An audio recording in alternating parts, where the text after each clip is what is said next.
सातवें अध्याय का महात्म्य। बोलिए जय श्री कृष्ण। भगवान शिव कहते हैं, पार्वती अब मैं सातवें अध्याय का महात्म्य बतलाता हूँ, जिसे सुनकर कानों में अमृत राशि भर जाती है।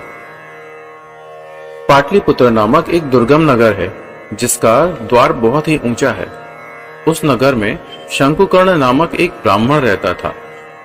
उसने वैश्यवृत्ति का आश्रय लेकर बहुत धन कमाया, किंतु ना तो कभी पितरों का तर्पण किया और न देवताओं का पूजन ही किया। वह धनोपार्जन में तत्पर होकर राजाओं को ही भोज दिया करता था। एक समय की बात है, उस ब्राह्मण ने अपना चौथा विवाह करने के लिए पुत्रों और बंधुओं के साथ यात्रा की। मार्ग में आधी रात के समय जब वह सो रहा था, तब एक सर्प ने कहीं से आकर उसकी बाह में काट लिया।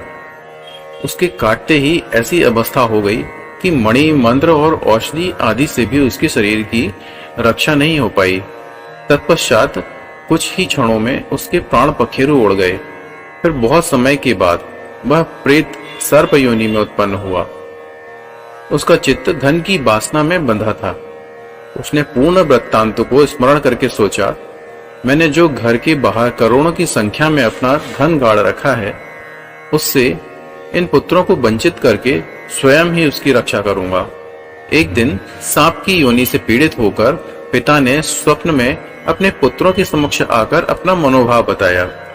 तब उसके निरंकुश पुत्रों ने सवेरे उठकर बड़े विस्मय के साथ एक दूसरे से स्वप्न की बातें कही।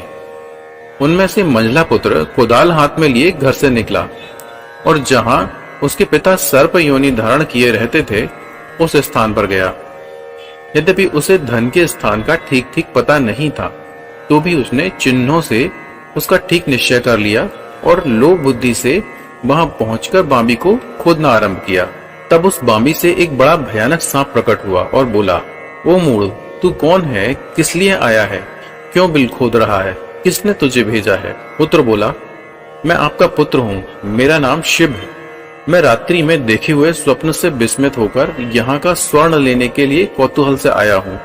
पुत्र की यह वाणी सुनकर वह सांप हंसता हुआ उच्च स्वर से इस प्रकार स्पष्ट वचन बोला, यदि तू मेरा पुत्र है तो मुझे शीघ्र ही बंधन से मुक्त कर। मैं पूर्व जन्म के गड़े हुए धन के लिए ही सर्प योनि में उत्पन्न हुआ हूँ। पुत्र ने पूछा, पिताजी आपकी मुक्ति कैसे होगी? इसका उपाय मुझे बताइए। पिता ने कहा, बेटा, गीता के अमृतमय सप्तम अध्याय को छोड़कर मुझे मुक्त करने में तीर्थ, दान, तप और यज्ञ भी समर्थ नहीं है। केवल गीता का 7वां अध्याय ही प्राणियों के जरा और मृत्यु आदि दुखों को दूर करने वाला है। पुत्र, मेरे श्राद्ध के दिन सप्तम अध्याय का पाठ करने वाले ब्राह्मण को श्रद्धा पूर्वक भोजन कराओ। इससे निस्संदेह ही मेरी मुक्ति हो जाएगी।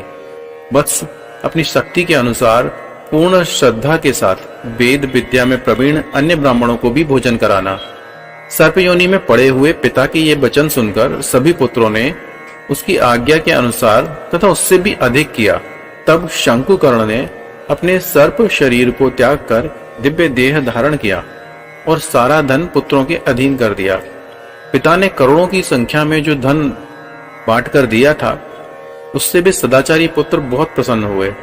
उनकी बुद्धि धर्म में लगी हुई थी, इसलिए उन्होंने बावली, कुआं, पोखर, यज्ञ और देव मंदिर के लिए उस धन का उपयोग किया और अन्नशाला भी बनवाई।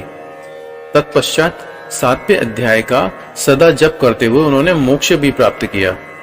पार्वती, यह तुम्हें 7वें अध्याय का महात्म्य बताया है, जिसके श्रवण मात्र से मानव सब पातकों से मुक्त हो जाता है। बोलिए जय श्री कृष्ण।